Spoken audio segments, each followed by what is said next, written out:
వ్యాపారం చేసుకుంటేనే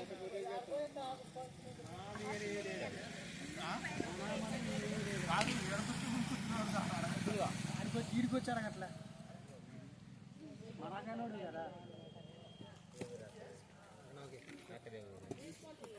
మాదా జీలింగ్ మెల్లి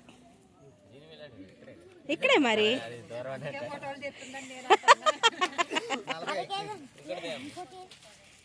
ఏ తీయద్దా మరే.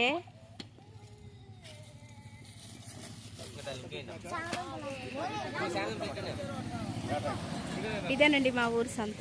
మా ఊరు చాలా చిన్న ఊరు అనమాట. చాలా అంటే చాలా చిన్న ఊరు. ఆ ఊర్లోని ఇక్కడికి వచ్చి మేము ఏమైనా కూడా కొనుక్కోవాలి. అంత చిన్న పల్లెటూరు మాది.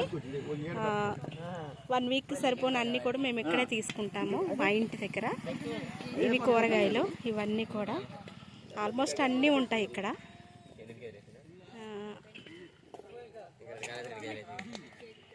ఇంకిదే మా ఊరు మా వాతావరణం.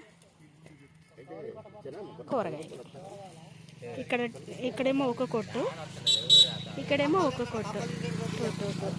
తీసా అన్నను కూడా తీసా.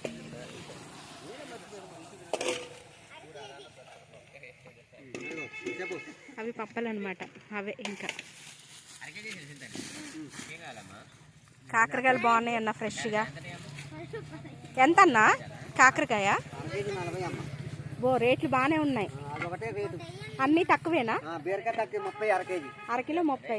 వంకాయ అయితే అరకిలో 30. పువ్వు అయితే ఎట్లా పడిద్ది అన్న? అబ్బో పర్లా బాగానే ఉంది. అదేలే న్యాయంగా అమ్మితేనే కదా మనకి 1 రూపాయి అన్నది. అదేలే మరి మీ ఖర్చులు కొంటారు కదా. అదేనా అదే అదే పూలు కూడా పడదనుకుంటున్నా. నీకు సిగ్గు అవుతుందా?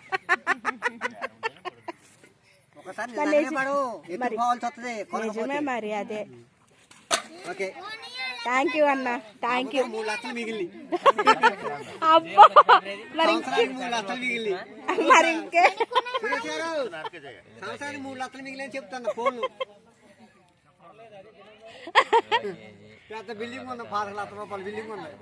అయితే పర్లేదు దానికి నేను రివర్స్ కాదు, దానికి నేను రివర్స్ లో అర్థం చేసుకోవాలి అంతేనా? ఇవేనండి కూరగాయలు. ఇది మా ఊరు సంత. అందరు బాగా మాట్లాడుతున్నారు కదా, చాలా బాగా మాట్లాడతారు అందరు కూడా. బాగుంటుందండి, చాలా బాగుంటుంది. అందరు కూడా ఇప్పుడిప్పుడే వస్తున్నారు కొనడానికి. బ్యూటిఫుల్. మా ఊరు చాలా బాగుంటుంది, చాలా అంటే చాలా. Thank you. ఇవన్నీ ఆకుకూరలు ఫ్రెష్గా. Thanks a lot. Thanks. Thank you.